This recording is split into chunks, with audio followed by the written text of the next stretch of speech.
This is always a volatile region. Now it is really on a knife edge. You were describing there the enormous retaliation that South Korea is planning to take against North Korea. Well, North Korea also ratcheting up the rhetoric. It's talking about a merciless military confrontation. Now, words are often used as weapons in this part of the world, but we know now that they are backed by real firepower. A 50-plus year armistice was shattered where North Korea and South Korea traded fire on this island just about 36 hours ago. You mentioned there are 2 more civilians now found dead. That's 4 people dead. There are about 15 others who have been wounded, and the United States saying that they're going to stand shoulder to shoulder with South Korea at this time. Well, of course, North Korea as well, such a puzzle.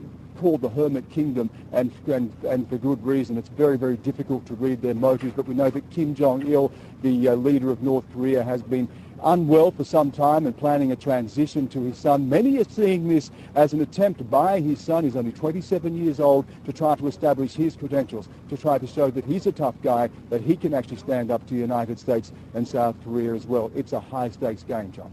You're not kidding. It's Carol here. I just wondered, and I hate to even mention it because Thanksgiving's coming up and it's the last thing anybody wants to hear in the world, but could this lead to war?